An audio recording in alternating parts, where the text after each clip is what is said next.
뉴스를 보니까 수도권을 비롯한 많은 지역에서 개학이 또 연기가 되고 있다고 해요. 왠지 어디서 본 모습 아닙니까? 우리 한 4개월 전에 이런 일이 있었죠. 지난 겨울방학이 끝난 이후에도 우리가 봄에 개학을 못했어요. 뭔가 데자뷰 되는 것 같습니다. 그렇지 않습니까? 여러분들 속으로 또 좋아하고 있을지도 모르겠어요. 학교 안 가니까. 그러나 이게 이렇게 코로나19 확산되는 것들이 장기화가 되면 결국 우리가 손해라는 사실을 좀 기억했으면 좋겠습니다. 그런데 3개월 전, 4개월 전에도 이런 똑같은 상황이 있었고 다시 이런 일들이 벌어졌습니다. 근데 목사님이 예전에 설교했던 내용이 있었는데 그 설교 내용하고 같이 다시 한번 그런 일들이 벌어지는 것 같아요. 네, PPT 안 넘어가는 것 같은데 한번 확인해 주시겠습니까? 네. 신문 보니까 요즘 신문에도 이런 얘기가 나와요. 네, 난리가 났습니다. 전국 12개 교회에서 1,400명 넘게 확진. 대면 모임, 소모임, 위험 요인. 교회, 또 교회였다. 8월 초 이후 집단 감염, 절반. 이런 얘기들, 마음 아픈 기사들이 또 나오고 있습니다. 제가 4개월 전에 이 설교를 똑같이 했어요. 이런 PPT를 똑같이 보여줬는데요. 최근에 다시 또 이런 기사들이 나오고 있습니다. 지금은 오히려 신천지보다 교회가 더 코로나19 확산의 주범이 되는 상황이 되었다는 것이죠. 하나님의 말씀을 대언하는 목회자로서 참 가슴 아픈 일이 아닌가 싶습니다. 세상의 빛과 소금으로서의 역할을 감당해야 할 교회가 오히려 세상으로부터 비난과 비판의 대상이 되고 있다는 것, 참 안타까운 사실이 아닐 수 없습니다. 혹시 온라인으로 예배를 드리고 있는 우리 친구들 중에서도 이렇게 느끼고 있는 사람들이 있지 않습니까? 제 주변에 어떤 분과 대화를 하고 있는데 오히려 자신이 그리스도인이라는 게 오히려 좀 부끄럽다고 이야기를 하는 분들이 계시더라고요. 오히려 지금은 교회가 제대로 되고 정상적인 교회가 죄송합니다 하고 사과를 해야 하는 그런 상황이 된 것 같습니다. 우리가 이런 시대에 그리스도인으로 살아간다는 것이 얼마나 어려운 일인지를 한 번 더 생각해 보게 됩니다. 그러다 보니까 말씀을 준비할 때마다 참 많은 부담을 가지고 있습니다. 정말 지금은 무엇이 참이고 무엇이 진리이고 또 어떤 것이 정말 맞는 것인지에 대한 부분들을 고민을 많이 하게 되었다는 것이죠. 그래서 정말 하나님의 영감을 구하며 기도하며 목사님의 말씀을 준비하고 있습니다. 정말 깊이 묵상하고 잘 해석해서 풀어내는 것이 가장 중요하겠다라는 마음을 가지고 하루하루 살아가고 있습니다. 오늘 하나님께서 저를 통해서 우리 안락교회 중등부, 고등부 친구들에게 하시고자 하는 말씀이 무엇인지 함께 나누어 보고자 합니다. 그래서 오늘은 비록 여러분들이 TV 또는 모니터 또는 휴대폰, 태블릿을 통해서 지금 화면을 보고 있겠지만 여러분들이 이 예배를 보는 예배가 아니라 정말 마음과 뜻과 정성을 다하여 드리는 예배가 될 수 있도록 간절히 바랍니다. 오늘 여러분들과 함께 아모스서를 나누려고 합니다. 말씀드렸다시피 마음의 부담을 가지고 있었고 소예언서를 계속 우리가 고등부에서 설교를 하고 있었고 얼마 전에 우리 요엘서가 끝났죠. 그래서 이제 그 요엘서의 뒤를 이어서 아모스서를 여러분들과 함께 나누려고 합니다. 중등부에서도 목사님이 지난번에 성원기 목사님 휴가 중이실 때 요엘서에 대해서 전체적으로 한번 이야기를 해준 적이 있습니다. 기억하죠? 그래서 그 뒤에 이어서 아모스를 가지고 여러분들과 함께 나누려고 합니다. 요엘서나 아모스서는 다 예언서라고 했어요. 소예언서라고 했습니다. 작은 예언서라고 하는 거죠. 자, 그러면 지난번에도 제가 고등부에서 설교를 했지만 여러분들께 한번 질문해 보고 싶습니다. 예언이 무엇이었습니까? 예언. 우리 주일학교 친구 중에 예언이라는 이름을 가진 친구가 있긴 하던데, 네, 예언. 예언은 한자어로는 저렇게 씁니다. 사전상에서는요, 미리 예자에 말씀 원자를 써서요, 앞으로 다가올 일을 미리 알거나 짐작하여 말한다는 의미를 가지고 있어요. 또 재미있는 것은 국어사전에 이제 기독교에서 어떻게 해석하는지도 나오는데요. 기독교에서는 신탁을 받은 사람이 하나님으로부터 직접 계시는 진리를 사람들에게 전하는 일 또는 그런 말이라고 사전에 정의가 되어 있습니다. 정의가 잘 되어 있어요. 그렇죠? 우리 고등부 친구들에게는 지난번에도 한번 이야기한 것입니다. 자, 그런데 여러분, 예언이라고 얘기를 하면 이렇게 미리 예자를 써서 어떤 말씀을 미리 세상적인 의미로 얘기하는, 앞으로 다가올 일을 미리 알거나 짐작해서 말하는 게 예언이라는 생각을 가지고 있어요. 그런데 여러분, 기독교에서 얘기하는 예언은 좀 달라요. 왜 다르냐면 사실 한자가 틀리거든요. 기독교에서 얘기하는 예언은 맡길 예자를 써서, 맡길 예자에 말씀 원자를 써서 말씀을 맡긴다라는 뜻을 가지고 있거든요. 그래서 기독교에서는 이 예언, 한자가 다릅니다. 예, 우리 기억하시고 이 예언을 쓴다는 것이죠. 자, 그래서 왜 맡길 예자를 쓰느냐? 하나님께서 예언자에게 말씀을 맡기신 거예요. 하나님께서 하고 싶은 말씀을 하나님께서 택하신 신탁을 받은 한 사람에게 맡겨놓고 그 말씀을 그 사람이 대언할 수 있게, 대신 하나님 대신 이야기할 수 있게 하기 위한 것이라는 거죠.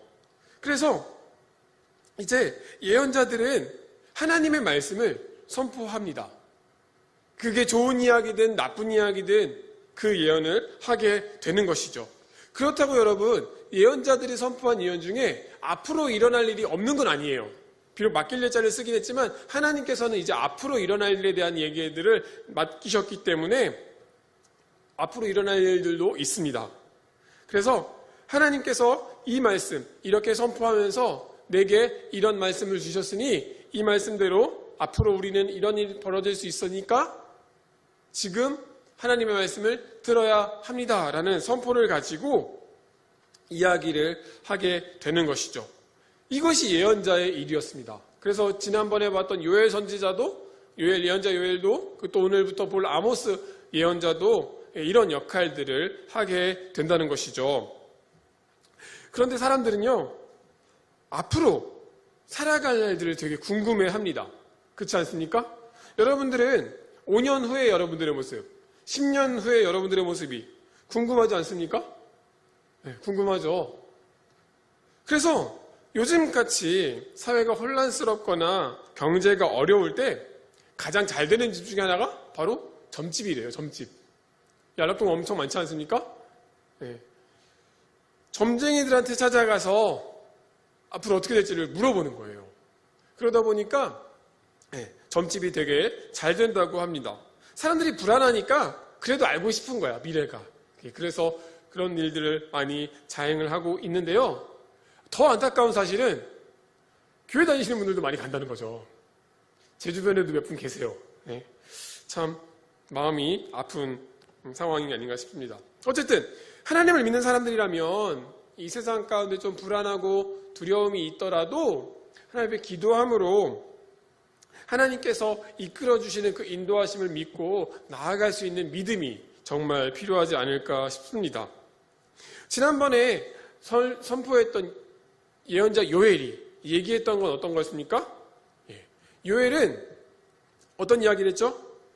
여호와의 날이 반드시 임한다 였습니다. 요엘의 핵심은. 그래서 어떻게 해야 된다는 것입니까? 여호와의 날이 반드시 임하니까 너희들은 여호와께 돌아와야 된다라고 이야기를 하죠. 그 오늘부터 함께 볼 아모스는 어떤 이야기를 또 하고 있는지 오늘 지금부터 함께 나누고, 그럼 그 아모스 선지자가 우리에게 선포하는 그 말씀이 내가 지금 살아가는 지금 어떤 메시지를 주는지를 함께 나눠보고자 합니다. 자, 그럼 아모스에 대해서 좀 알아야겠죠. 아모스라는 사람에 대해서 나누고 싶은데요. 사실 하나님께서는 예언자를 세우실 때 막 아무나 부르고 그러진 않으시거든요. 우리 모든 것을 아시는 하나님께서는 그 사람을 너무 잘 아시기 때문에 그 사람이 가장 적절한 모습으로 사용하시는 분이십니다. 자, 그런데 오늘 아모스를 보니까 아모스의 직업이 나오고 있는데요. 아모스 1장 1절에 아모스 직업이 뭐였습니까? 드구와 목자였대요. 목자 중에 아모스라고 기록을 하고 있는데 아모스는 목자였답니다. 목자였는데 어디 지역이었냐면 드고아라는 지역이었어요. 드고아. 지도 보이십니까? 드고아는 예루살렘으로부터 남쪽에 한 15에서 20km 정도 떨어진 작은 성읍인데요. 고도가 높아서 해발 고도가 좀 높아서 한 1000m 고지 정도에 있는데 이러다 보니까 높은 고지에 있다 보니까 예전부터 우리 솔로몬 왕 이후에 르호보암 왕 때부터 여기를 고지로 삼은 거예요. 고지. 요새처럼 만들었죠. 높은 지역에 있다 보니까 멀리 볼 수 있겠죠. 그러다 보니까 이곳을 군사기지처럼 활용을 하기도 했습니다. 그런데 아모스는 이 동네 사람, 이 드고아의 목자였대요. 그래서 7장 14절에도 이렇게 소개하는데요.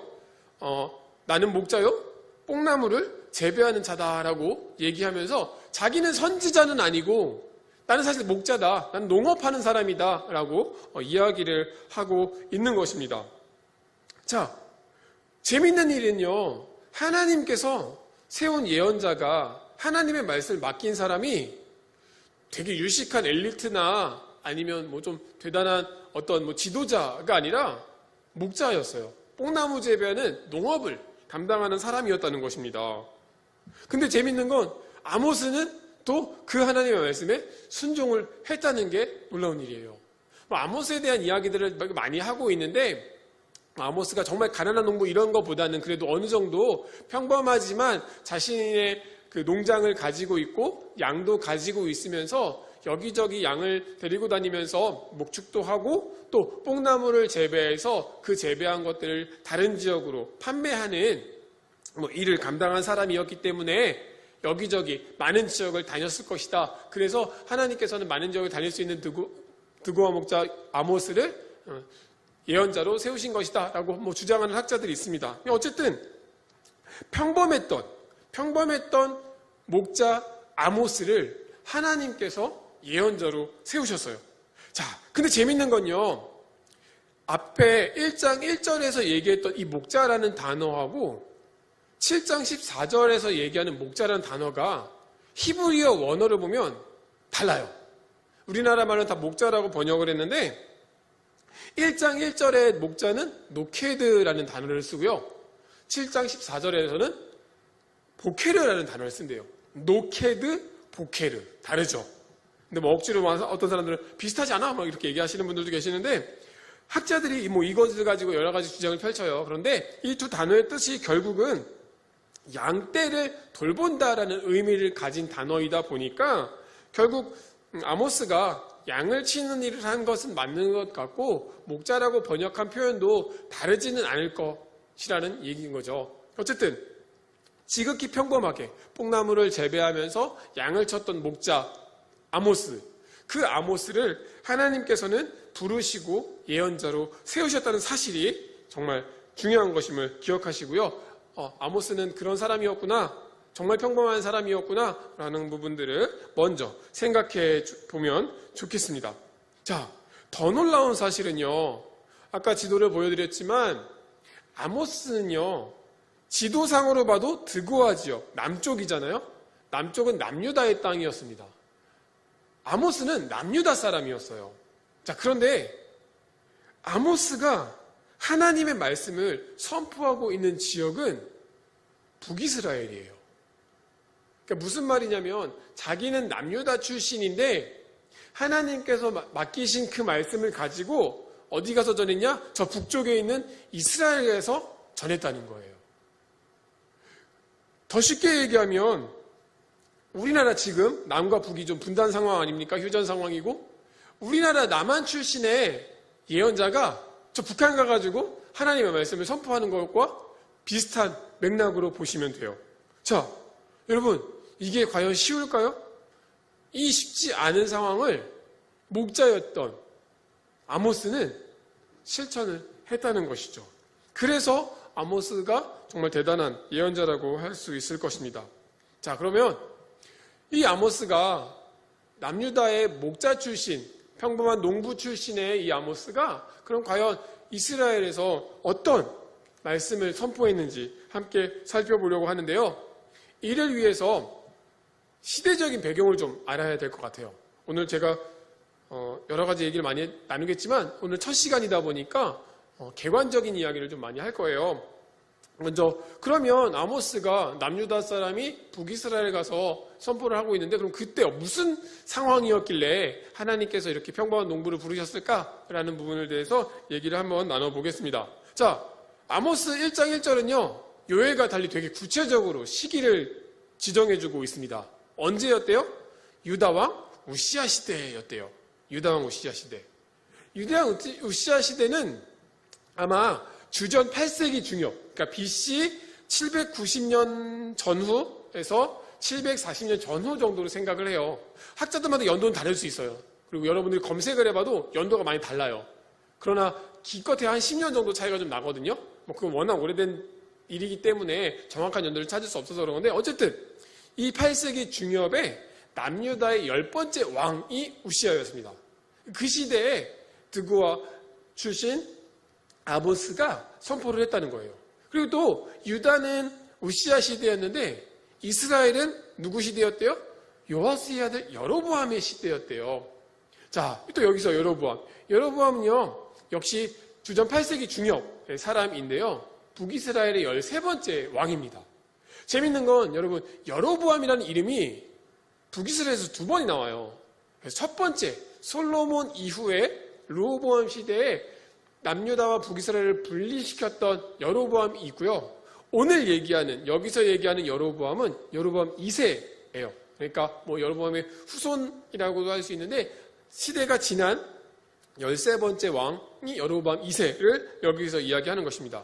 사실 그래서 여기서 유다왕 우시야 시대 또 이스라엘 왕 요아스의 아들 여로보암 시대라고 이야기하는 거는 무슨 의미가 있냐면 8세기 중엽, 주전 8세기 중엽에 드고아 목자 아모스가 활발하게 하나님의 말씀을 전했다는 이야기를 하고 있는 것입니다.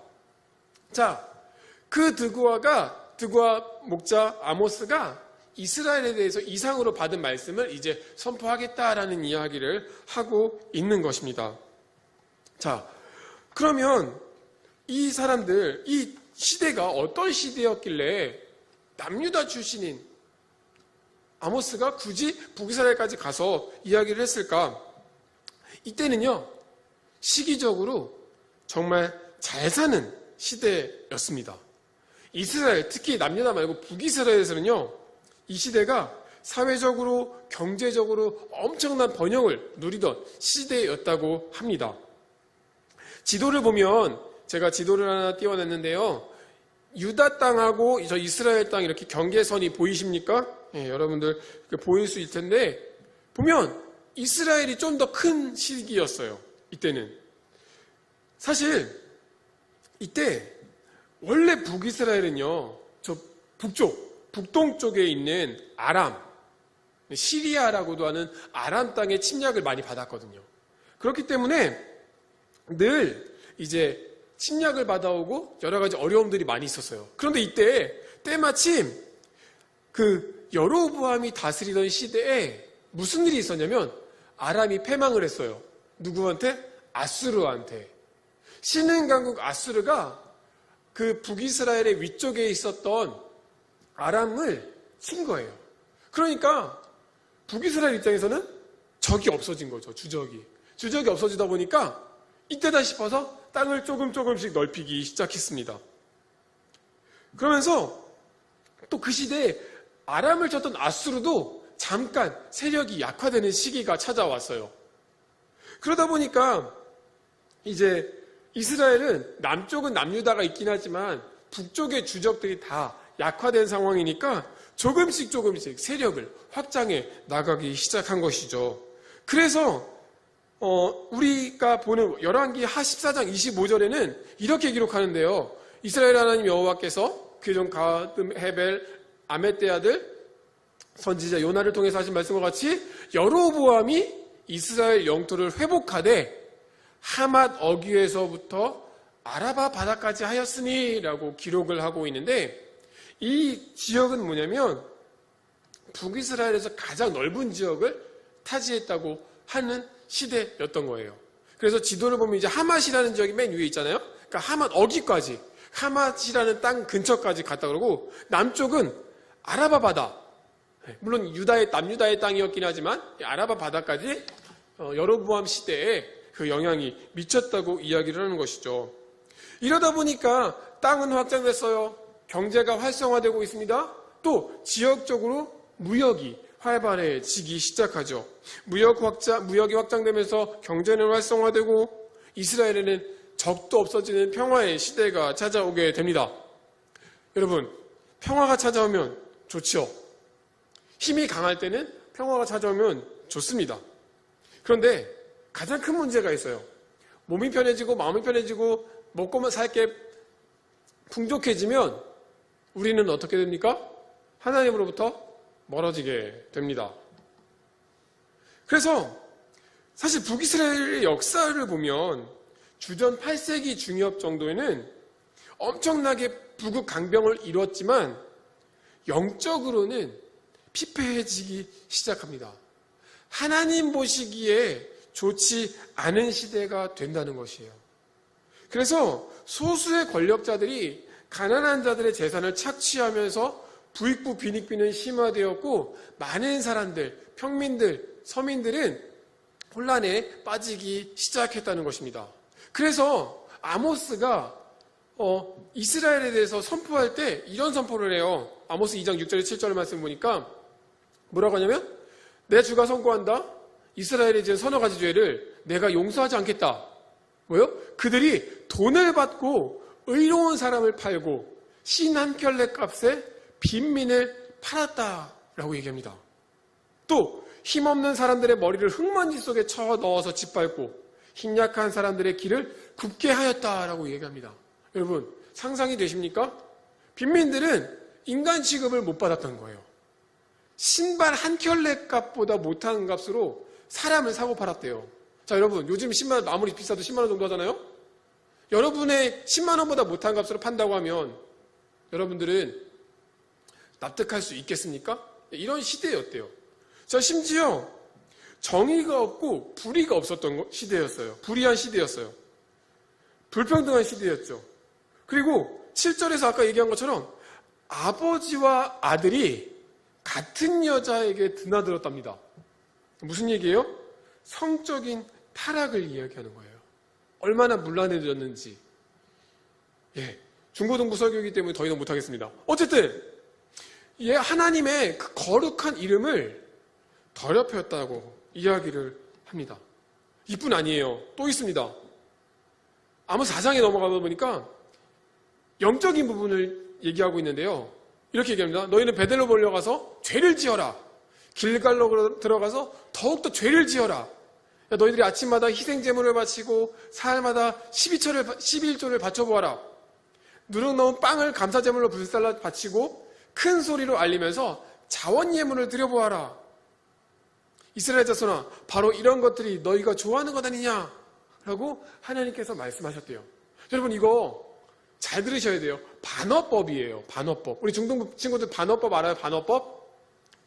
진짜가 아닌데 거짓말로 얘기하는 거잖아요. 반어법. 좀 어렵나? 네. 반어법이에요. 야, 아주 잘한다 이러면 진짜 잘하는 거예요? 못하는 거예요?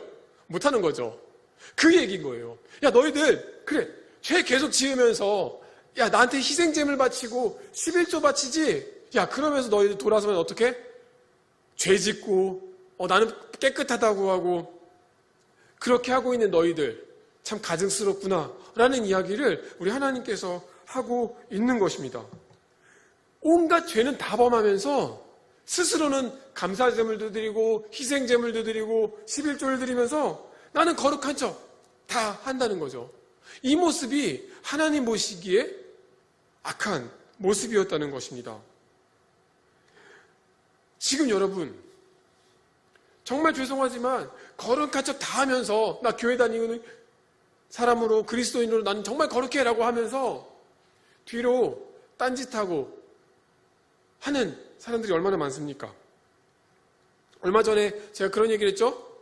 야, 나 교회 다녀 라고 얘기하면 야, 네가? 진짜 네가 교회 다닌다고? 라고 반응을 보이는 친구들이 있다고 이야기를 하지 않았습니까? 여러분, 이런 상황이 바로 아모스가 북이스라엘에 가서 하나님의 말씀을 선포하지 않을 수 없는 시대였다는 것이죠. 그래서 하나님께서 분노하신 거예요. 하나님께서 너무 화가 나신 것입니다. 그래서 오늘 함께 읽었었던 아모스 1장 2절에 이렇게 얘기하죠. 그가 이르되 여호와께서 시온에서부터 부르짖으시며 예루살렘에서부터 소리를 내시리니 라고 표현을 합니다. 이 표현에서요, 비유적인 표현인데요, 여호와께서 부르짖으신대요. 근데 이 부르짖다라는 표현의 히브리어를 보니까 사와그라는 단어를 쓰는데, 이 사와그는 어떤 뜻이냐면 사자, 호랑이 같은 맹수들이 그 앞에 먹잇감을 두고 포효하는 모습이 바로 사와그래요. 그래서 눈앞에 든 그 적을 공격하기 위해서 눈에 불을 켜고 그 강력하게 잡아먹으려고 하는 그런 모습을 묘사한 단어가 바로 사와그랍니다. 우리 하나님이 지금 그런 모습이에요. 하나님이 하나님께 지으신 그 백성 앞에 포효하고 계시다는 거예요. 왜요? 그들의 죄가 너무 크기 때문에. 그래서 다른 성경에 이 사와그라는 단어가 사사기 14장에 나오는데 삼손이 사자를 만나서 공격하는 장면이 등장하지 않습니까? 이때 표현한 거예요. 이 사자의 모습에서 사자가 이제 삼손을 공격하려고 하는 모습에서 이 사와그라는 표현이 나오고 있고요. 또 시편에서도 사자가 먹이를 향해 달려들 때 그들을 찢기 위해서 입을 벌리고 포효하는 모습, 으르렁대는 모습에 사용되는 게 시편 22편 13절에서도 기록을 하고 있어요. 자, 이런 모습이에요. 이 히브리어 단어 하나를 목사님이 왜 얘기했겠습니까? 이런 사례를 통해서 지금 여호와께서 시온으로부터 부르짖으신다는 것은 이만큼 많이 화가 나 있다는 거예요. 이것은 정말 북이스라엘을 향해서 내가 심판하기 위해서 내가 정말 창조한 피조물이지만 이들을 위해서 분노하며 이들이 반드시 심판을 내가 할 것이다 라고 하는 하나님의 강력한 경고, 단순한 위협이 아니라 강력한 경고가 이곳에 포함되어 있다는 것입니다. 사자가 찢고 물어뜯고 먹이를 향해 달려들면서 포효하는 그 모습처럼 그 하나님께서 북이스라엘을 향해 그런 마음을 가지고 계시다는 거죠. 그 심판의 경고를 말씀하시고 있는 것입니다. 그런데 여러분, 아까 말씀드렸던 그 아모스가 선포하던 시절 주전 8세기 중엽의 모습과 지금 이 시대의 모습이 과연 얼마나 다른지 생각해 봅시다. 지금 이 시대가 그때와 다를까요? 사람들이 정의를 많이 외칩니다. 내가 옳다고 얘기합니다. 그런데 정말 정의는 어디에 있는지 모르겠습니다. 온라인을 통해서 유포되고 있는 많은 페이크 뉴스들, 가짜 뉴스들 판을 치고 있다 보니까 그 가짜 뉴스에 사람들이 휘둘려서 이리 비틀대고 저리 비틀대고 중심을 잡지 못하고 있는 시대가 지금 시대입니다. 또 금수저, 은수저, 흙수저 등으로 자기들끼리 계급을 나눠버립니다. 자, 교회는 어떻습니까? 일부 몰지각한 교회들이 코로나19 확산 방지를 위해서 방역 활동을 열심히 하고 있는데 그것을 방해하고 있지 않습니까? 그 일부의 교회, 그 한두 개의 교회 때문에 교회 전체가 비난을 받고 있지 않습니까? 자신들은 거룩하다고 얘기하지만 속으로 그렇게 세상이 싫어하는 일들, 바르지 못한 일들을 자행하고 있는 시대가 지금 이 시대 아닙니까?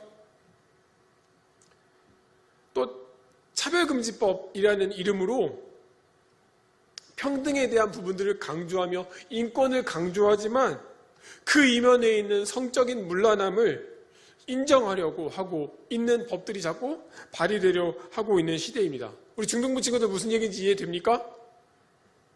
지금 시대가 이런 시대가 되었다는 거예요. 약 3000년 전의 시대나 지금 우리가 살고 있는 이 시대나 하나님 앞에서 타락한 건 똑같다는 이야기를 하고 싶은 것입니다. 왜요? 인간은 죄인이거든요. 인간 자체는 하나님의 형상대로 지음을 받았지만 그 지음받은 인간이 하나님으로부터 멀어지자 벌어지는 일들, 이런 타락과 이런 부정부패, 불의, 불공평, 성적인 문란함, 이 모든 것들은 오히려 지금도 계속되고 있다는 것을 볼 때 하나님께서 선포하시고 하나님께서 아모스에게 맡기셔서 선포하신 그 말씀을 지금 이 시대를 살아가는 우리들에게 동일하게 경고하고 계시다는 것을 우리는 기억해야 할 것입니다. 우리 중등부 친구들, 고등부 친구들에게 너무 어려운 이야기를 하는 것, 너무 부담스러운 이야기를 하는 것이 아닌가라는 마음이 있지만 결국 우리도 똑같을 수 있다는 것. 우리도 이 세상 속에서 자연스럽게 그런 문화들을 받아들이면서 그런 정서들을 우리들이 받아들이면서 우리도 하루하루 지나며 그런 세상 속에 녹아 들어가는 것. 그것이 가장 위험한 일이 아닌가 싶습니다. 이런 상황에서 하나님께서 우리에게 정말 원하는 것이 있습니다. 지금 시대는 이렇지만 그러나 내가 정말 부르짖으며 포효하며 너희들을 심판할 것이지만 너희들이 해야 할 일이 있다. 너희들은 이렇게 해야 한다.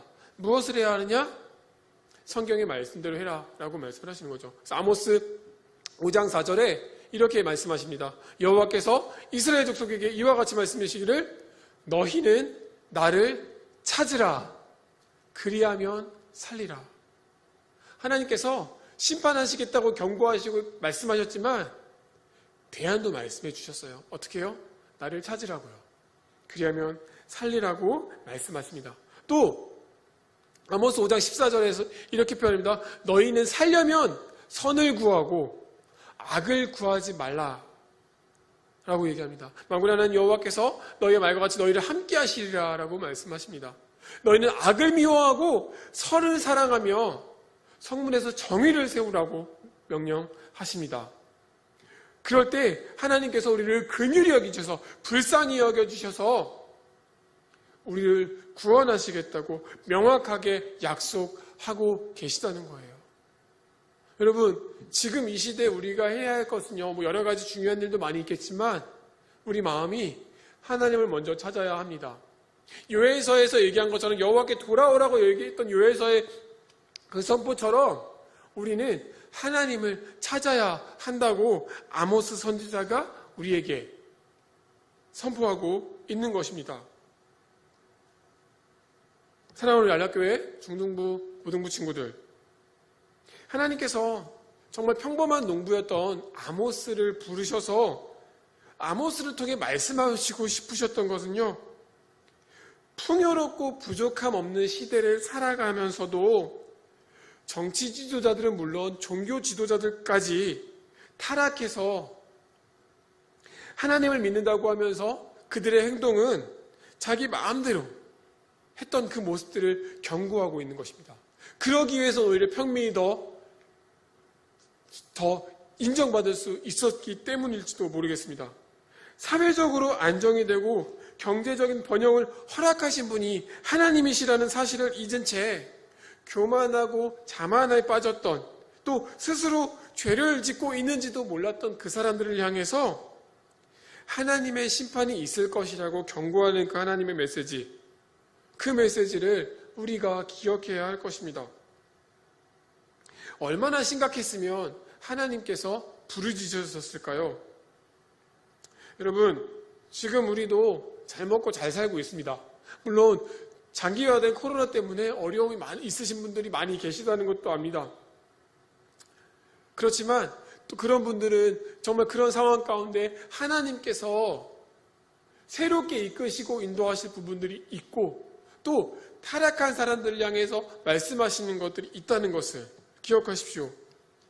오히려 가난하고 힘없고 약한 사람들은 불의하고 불공평한 시대를 살아가고 있는 것이 지금 이 시대입니다. 지금 어려움을 겪고 있는 많은 분들이 사실 그런 분들 아니겠습니까? 코로나가 전 세계를 휩쓸고 있지만 그런 얘기가 있습니다. 백신이 나온다면 그 백신은 어려운 나라에 먼저 가지 않고 선진국에 먼저 갈 거라고요. 선진국에서 많은 양을 이미 소비해버리고 정말 피해가 심각한 그런 나라들에게는, 약한 나라들에게는 적은 양이 돌아갈 것이라는 이야기도 하고 있는 시대가 지금 이 시대입니다. 여러분, 이런 시대에 하나님께서 말씀하시는 것이 무엇입니까? 선을 행하고 악을 구하지 말라고 말씀하십니다. 그리고 하나님을 찾으라고 말씀하고 계십니다. 하나님께서는 정말 우리가 그리스도인으로서 하나님을 정말 잘 믿는 사람들로서 그 믿는 만큼 행동하기를 원하고 계십니다. 영적인 부분에서 거룩하고 깨끗한 모습으로 또 윤리적인 모습으로 살아가기를 원하고 계십니다.